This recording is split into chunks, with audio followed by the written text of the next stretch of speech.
Softball has kind of served for a relief from reality for both of us. It kind of helps you relieve your mind of all the troubles and the pain for at least a little while. Softball has helped me a lot to just look past it. It's just helped me to get away from reality, to get away from all the upsets in my life. It helps me to relieve some of the pain. Alyssa Lemos and Mercedes Garcia play softball together at West Texas A&M. One is a shortstop, the other plays second base. But they are far more than just teammates. They share a deep connection that began to form in 2011. We were just on the field before softball started, before school started, and I was leaning over the fence and she came and she just talked to me. We kind of started talking, and then she ended up driving me back to my dorms, and we ended up sitting in her truck for 2 hours just talking about both of our moms. Alyssa's mother, Ronnie Lemos, first noticed something was wrong in 2005. She had been bloated a little bit, and my dad, as he always tells us, you know, you don't ever tell your wife, honey, you know, you're looking kind of bigger now, but they both knew that something was wrong. She was bloated, she was gaining weight, she wasn't eating as well as she needed to. Ronnie was diagnosed with stage 4 ovarian cancer. In 2008, she died at age 44, when Alyssa was just 16 years old.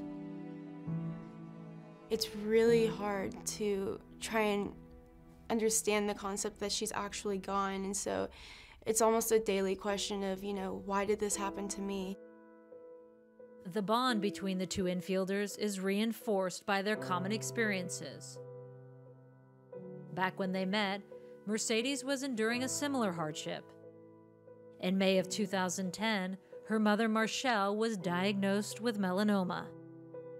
The last thing you want to hear is that somebody in your family has cancer, but to be your mother, your best friend, was the hardest news I've ever heard. I had to be strong, but at the same time I was broken into pieces. As her mother fought the cancer back home in Tucson, Arizona, Mercedes leaned on Alyssa for support at school in Texas. I told her it's going to be tough, and she had told me that after that conversation, that was kind of the point where everything started becoming real because she saw what had happened to me. You hear people say, everything will be fine, but she told me when she sleeps a lot, this might happen, or if she doesn't remember you, it's coming to an end. Like, she didn't sugarcoat anything. In April of 2012, Mercedes got the call she had dreaded. She needed to come home. The cancer had spread. 2 months later, Marshall lost her battle with the disease. These last few months have been really tough. I mean, I have my days where some days I try to block it out and not think about it, but there's other days where I just break down and I cry for the fact of crying, and I couldn't tell anybody what was wrong.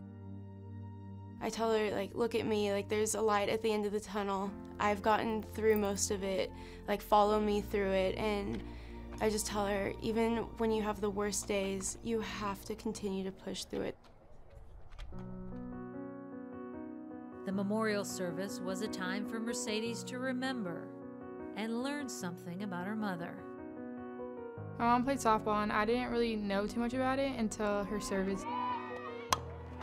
It was my mom's passion to watch me play, and it's my passion to play. So in a way, I feel like it's me and her together every time. At a mid-February tournament, the number 3 ranked Lady Buffs are in Tucson, Arizona. All right, 3, come on, Liz. Mercedes and Alyssa play with their fathers cheering them on. Good job. My friendship with Alyssa means a lot. I'm lucky to have her here, and I don't know without her if I could even be this strong. I think I would have fell apart. Nobody knows what we go through, so me being here by myself, I don't think I'd be able to do it.